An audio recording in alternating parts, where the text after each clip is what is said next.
In this video, I will present my new book, The Rise of Americanism in Italy, 1888-1919, which explores the political, cultural, and military rise of the United States from the perspective of Italian culture and society. Here is a little challenge before starting our conversation.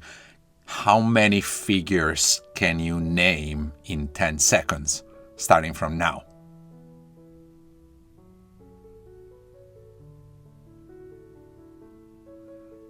Well, these will be the protagonists of our conversation today, and I will talk about them during this presentation. Well, the book is about a vision of Americanism in Italy.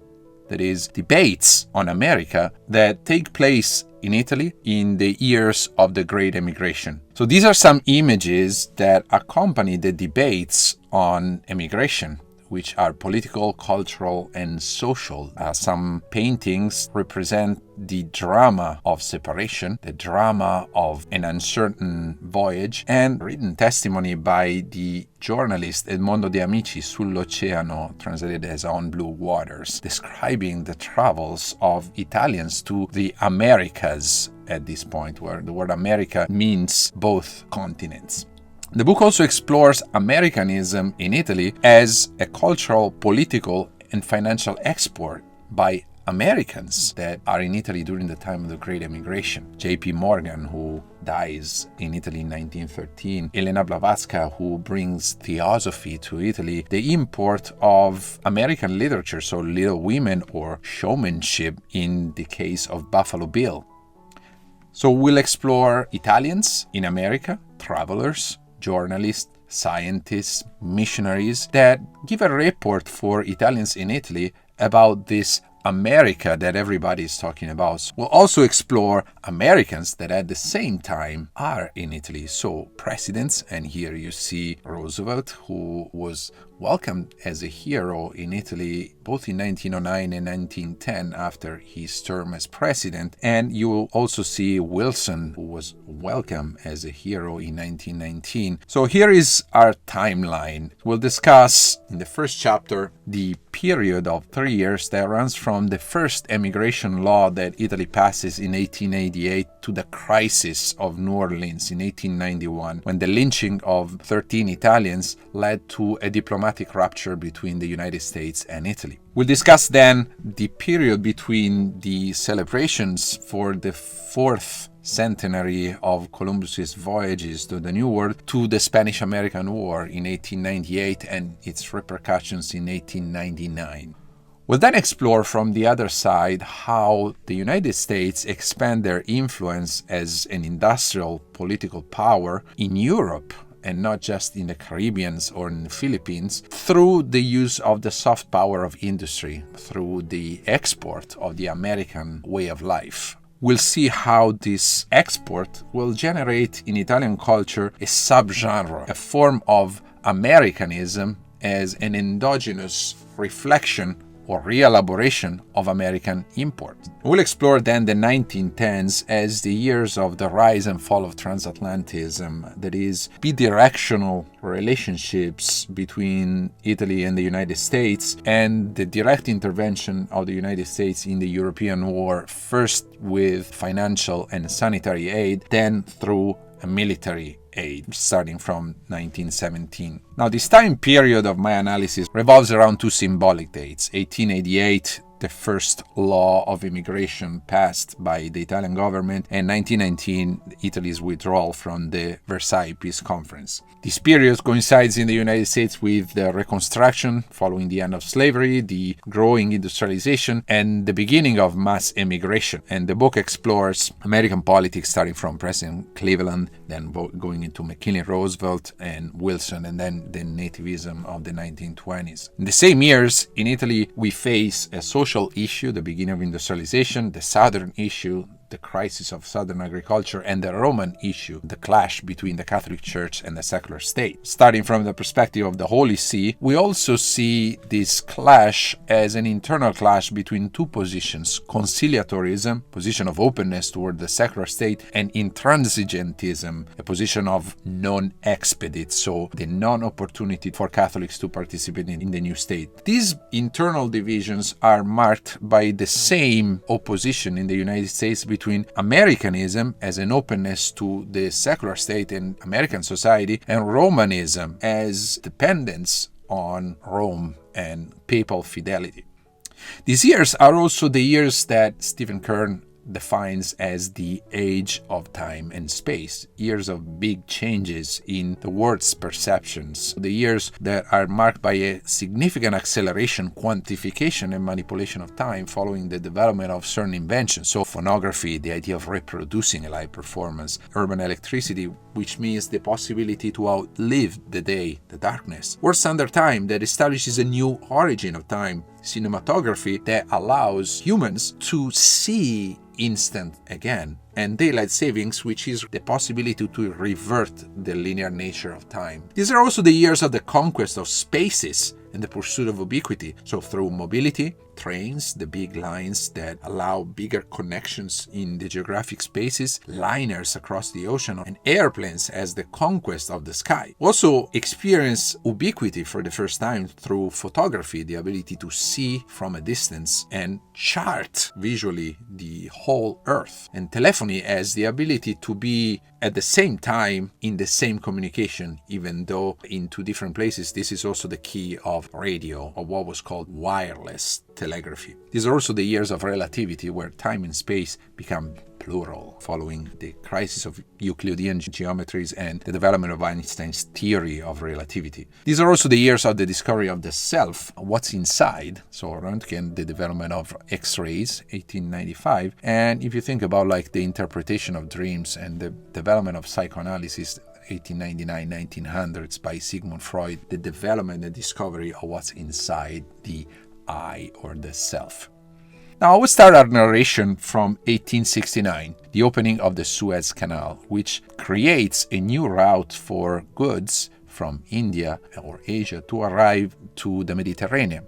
This marks the beginning of a new commercial competition, which places Sicily, which was the grain and wheat producer traditionally from the Roman age to the 19th century, in a position of commercial difficulty. Now, Italy arrives to industrialization very late. Conventionally, 1878 is the beginning of Italian industrialization. 1878 is the date of Italy's first protectionist laws that protect national products. As a retaliation against these laws, France boycotts Italian products and manages to obtain Tunisia as its own protectorate. So Tunisia was actually eyed by Italian farmers as a potential colony for agricultural expansion. Now, the crisis of agriculture generates the beginning of seasonal migration, so the opportunity for Italian farmers to spend time during the winter in the Americas, especially in South America, following the reverse season, and have extra salary. But this also generates the beginning of new lines, especially in the United States. In 1880, Florio opens the Palermo-New Orleans route. Now, the crisis of agriculture is also produced by a model which is called the Pareto model of 80-20, where 80% of the land were owned by 20% of the people. This is a model that will become a key to understand business, where 80% of the revenue normally come from 20% of the customers. So Italy passes a law in 1888 that first makes legal emigration, or rather establishes conditions for seasonal immigration to develop smoothly and in a legal way. Immigration at this point is seen as a temporary remedy to crisis, not as a phenomenon as it will become that will generate a massive movement of millions of Italians across the ocean. So immigration is represented in contemporary debates as a tragedy, as something to be embarrassed about, because the newly formed state sees a lot of its citizens leave. And immigration is also accompanied by a form of protest. So while many Sicilians emigrate, and I have to say people from the north and people from the south equally emigrated. Normally people from the north emigrated in South America, whereas people from the south emigrated to North America. But in general, for Sicilians who emigrated, there is also a component of Sicilians who reacted to the situation, organizing the so-called Fasci Siciliani, so a movement of revolt against the situation, demanding a larger participation and ownership of Italian peasants. Many of the migrants who returned acquired some of the lands through the income earned in the Americas. Now, the route connecting Palermo and New Orleans generates over the 1880s a Sicilian colony in the city, where Sicilians gain prominence in the agricultural market. This generates a lot of racial tensions, especially in the post-Civil War South. And Italians were often represented in racial terms as almost equal to African Americans. Now, in 1891, following the killing of the chief police of New Orleans, 13 Italians are accused and they are lynched in a jail. Now, this generates a crisis between Italy and the United States. The two countries break their diplomatic ties, and this will be the first and only time in history. And Italy demands the changing of the American Constitution with regard to lynching. And this will be the first and only time a foreign nation will ever ask the United States to change their constitution. Now, the crisis is resolved in 1892, and this is the time when the Italian embassy in DC in 1893 is established. This is also a time where Italians decide to boycott the Columbian Exposition of the same year. Following this rupture, only a few isolated individuals attend the events. This is quite an interesting story. One of them is Filippo De Cecco, who actually was awarded a prize of excellence at the Columbian Exposition of Chicago. And the other is Camillo Olivetti, who was following his professor, Galileo Ferrari, as a translator for a scientific conference. Well, Camillo Olivetti, after the Exposition of Chicago, traveled west to explore the United States and arrived to Palo Alto, where he started teaching at Stanford. Now, California is an interesting area of Italian immigration. Following the earthquake of San Francisco, the night before the earthquake, Enrico Caruso performed in San Francisco. An Italian who was already organizing a business structure to support other Italian immigrants gained prominence because of his institution, the so-called Bank of Italy, which granted loans to clients not based on their previous history but based on trust. Amedeo Giannini started a new model of banking, financing the hopes of immigrants coming to California and financing the hopes of reconstruction of San Franciscans after the earthquake just by virtue of a personal relationship. Now, Bank of Italy would be the foundation of what would become then Bank of America. Now, immigration coincided for Caruso or for Giannini with an opportunity, but it also represented a tragedy or challenge for many. Pope Leo XIII addressed the tragedy of departures, human trafficking, unsafe traveling conditions, in a letter that he published in 1888. The year of Italian immigration law. The letter is entitled Quam Erum Nosa, how pitiful, in reference to immigration. It is a critique of Italy's immigration law, which allowed these citizens to leave. The letter is also a critique of American bishops, asking them to welcome Italian immigrants with a more structured and more welcoming approach. The letter offers also a missionary and conciliatory solution, legitimizing the work of Giovanni Battista Scalabrini, whose Instituto Cristoforo Colombo was a seminary forming priests sent to Americas as Italian-speaking priests, and supporting the mission of Francesca Cabrini, Mother Frances Cabrini, who first arrived in the US in 1889 and developed schools, hospitals, and orphanages. Leo XIII is also one of the forces behind the re-evaluation of Christopher Columbus, especially in connection with the 4th centenary of his travels to the New World in 1892. 1892 is an anniversary which coincides with the Church's affirmation of Columbus as a man of faith, so establishing a primacy narrative protecting the Italian immigrants going to the United States, especially after the lynching of New Orleans of the year before. 1892 is also fundamental for the Italian secular state, which creates another version of Columbus as an Italian hero, as a symbol of the Italian contributions to the world. The Exposition of Genoa of 1892 coincides with an affirmation of the primacy of Italians in the discovery of the world through the figure of Columbus. This narration was also functional to protecting Italian immigrants, especially in the United States. The 1892 exposition coincides with the creation of a mythology around Columbus, so through an opera.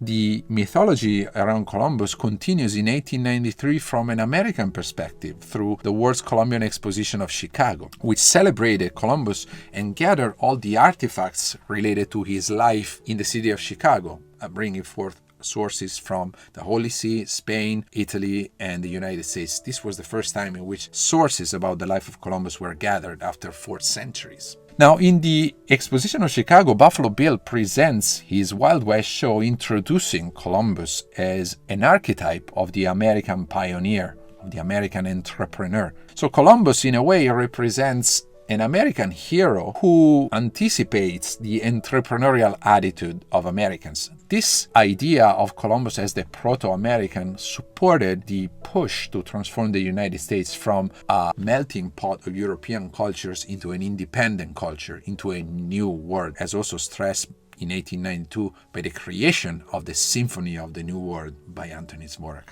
Now, this period, which goes under the name of Columbianism, collapses pretty quickly in 1898, when the sinking of the USS Maine in Cuba generates a crisis between the United States and Spain over the control of the island and the Caribbean. The American press pushed a very hard campaign, Remember the Maine, to enter this war against Spain. And the war against Spain is seen as a watershed in the relationships between the United States and Europe. The United States crafted a new version of Americanism as an expansion of the Monroe Doctrine, America to Americans, but also as a form of imperialist expansion. The United States will gain from this war the possessions of Puerto Rico, Guam, Hawaii, and the Philippines, and Cuba will become a protectorate. From a European perspective, Americanism is seen as a threat. And the Holy See also sees Americanism as a form of creation of a national church. There is suspicion about an American church as a form of a national church, breaking the ties with the Roman church.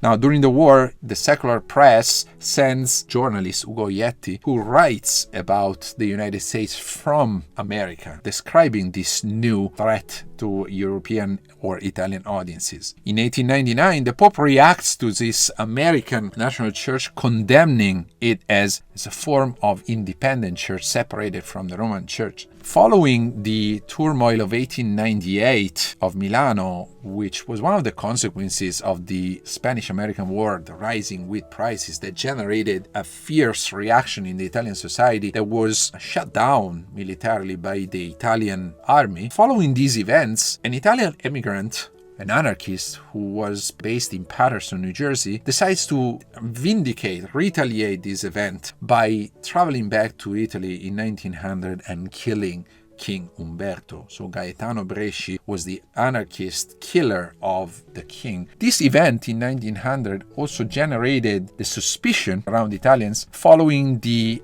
other anarchist assassination of 1901 of President McKinley, which was followed by the immediate accusations to Italians. These accusations were discharged later.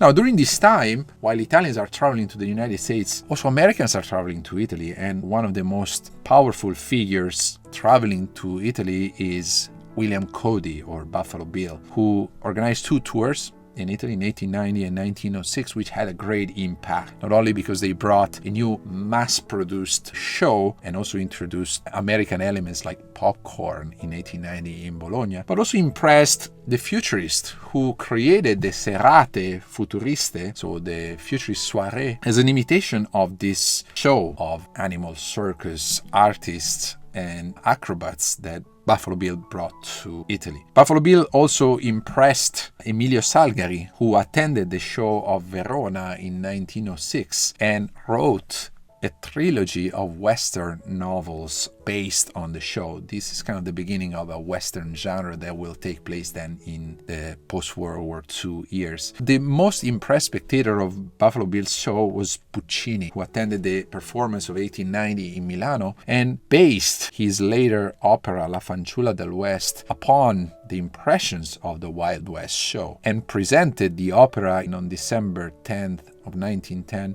at the Metropolitan Opera House of New York, an opera dealing with the American West in Italian as a re-elaboration of Buffalo Bill's West.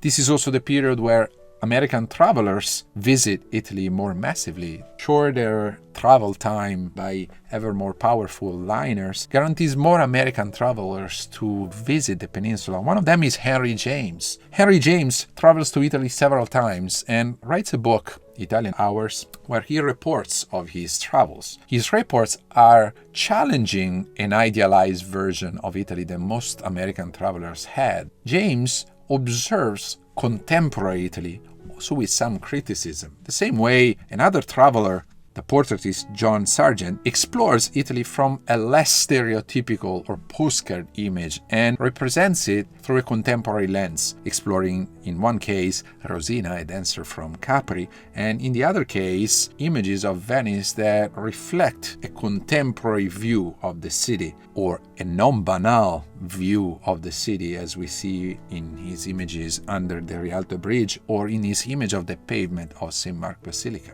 Another traveler who left a great impact on Italian society is Wilbur Wright. After his first flight in 1903, his new invention doesn't really take off in the United States. So Wilbur Wright travels to Europe, in France in 1909, in Le Mans, and in Rome in 1909 to promote flight. His first flight in Italy on April 15, 1909 generated a big buzz in Italian society, and after the flight, a new aerial circuit was organized in September of the same year, a contest which was attended by the greatest pilots of the age and also by spectators like Puccini, Kafka, and Gabriele D'Annunzio, who would write a couple of years later, Forse che sì, forse che no, maybe yes, maybe not, which is the first ever novel dedicated to aviation. Now, the impact of Wilbur Wright's flight is also proved by the challenges that follow it. One of them is the crossing of the British Channel by Blériot, and the other is the crossing of the Alps by Geo Chavez, the Peruvian aviator who will crash in Domodossola right at the end of his crossing. This event will generate a big uprising of emotions in Italian society, which will be catalyzed by the ode that Pascoli dedicated to Geo Chavez.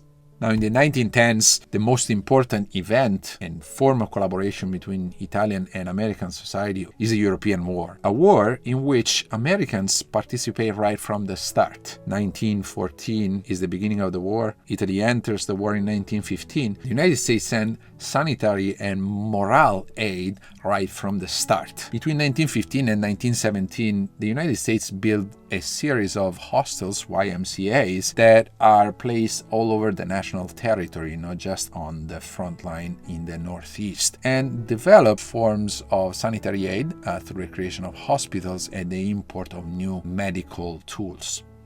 The United States entered the war in 1917, mostly in France after April 6, 1917. And Fiorello LaGuardia, who is the first Italian-American congressman elected in 1916, decides to leave the Congress and organize the first American presence in Italy. He will be near Foggia, the hometown of his father, in late October 1917, around the time of the Caporetto Breach, when Austrians broke the Italian line and invaded Friuli up to the river Piave near Venice. So LaGuardia Sciarra will become a key figure in the American war, not only because of his connection with Gianni Caproni, one of the pioneers of military aviation, but he will also be a spokesman for Americans in Italy, encouraging Italians to continue the war and providing morale commodities like chocolate, cigarette, and even teaching baseball or basketball as a form of support for the Italian war.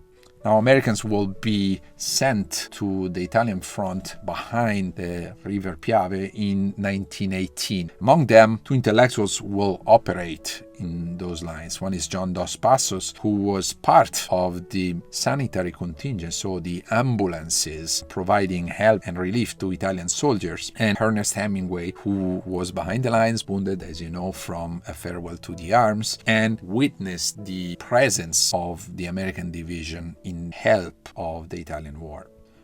Now, at the end of the war, one of the causes of a slow demobilization was the influenza, so the Spanish flu, which made it difficult to travel and to organize peace after the sudden signing of the ceasefire on November 4th for Italians and on November 11th for Europe of 1918. Now, Wilson visits Italy in January of 1919 and he's welcomed like a hero. The sanitary, military, and economic aids that Americans distributed during the years pre-intervention and post-intervention created a great sympathy for America and in particular for Wilson. A sympathy that was completely shattered in April 1919 when the Italian Prime Minister Vittorio Orlando left the peace conference of Versailles in reaction to Wilson's decision to attribute Istria and Dalmatia, which were promised to Italy in the Secret Pacts of London of 1915, to the newly formed state of Yugoslavia. Now, this generates a situation where the Americanism of the war years turns into an anti-Wilsonianism. This is really the root of a nationalist uprising, which will then lead to the formation of fascism. And Americanization as a form of isolation or nativism, the retrieval of a Native American identity against the waves of immigration, leads to the signing of immigration quotas, so the end of mass immigration in 1921 and then definitively in 1924, and also to the process of Americanization of immigrants, so they're turning into American citizens. As a reaction to this process of Americanization, Italians or Italian immigrants who have been traveling to the US between 1880 and 1920 react with a form of Italianism as a reaction against a supposed homologation or standardization of immigrants into Americans. Now, what this book is about is really an opportunity to provide an external view and perhaps start a debate on words that we commonly use like America, Americanism, or Americanization, which require historical contextualization and more thorough reflection. So the book offers an Italian alternative to the predominant narration of America, which from the Enlightenment to the 20th century is mainly conveyed through French sources. The book also traces direct contacts between Italian and American cultures through the sources related to artists, journalists, travelers, missionaries, both from Italy to the United States and from the United States to Italy. And the book aims at exploring the political context where Italians end up in the United States and the political context where Americans operate in Italy during the period of the turn of the 20th century. So what are the main takeaways of this book? First, the book aims to predate the Americanization of Italy from the years after World War II to the turn of the 20th century. The book also aims to explore the soft power of American industry and to see Italy as the privileged site for a US penetration in the European market. So Italy, thanks to its migrant community, creates a fertile soil for Americans to develop an economic presence. And the book also aspires to reconstruct the meaning of Americanism in an age like ours, so the age post-1945, that has instead embraced the concept of anti-Americanism. The book tries to offer the reconstruction of the social debate on Americanism that takes place in the United States as an internal debate on citizenship, but also tries to argue that this concept, this debate, becomes an export ideology then in Europe and acquires different meanings over time. So this is it. I really invite you to buy the book, read it, and dialogue with me about it. Thanks again, and you can find more stories on the book in Italian in the playlist that I created on Italian Innovators entitled Storie Americane, American Stories, which present some of the protagonists of the book, which you saw in the opening slide of my presentation. Thanks again, and if you're interested in this content, I invite you to subscribe to this channel, Italian Innovators, and to follow me on LinkedIn at my personal profile or at Italian Innovators, or on Instagram at Italian Innovators. Grazie, arrivederci e alla prossima!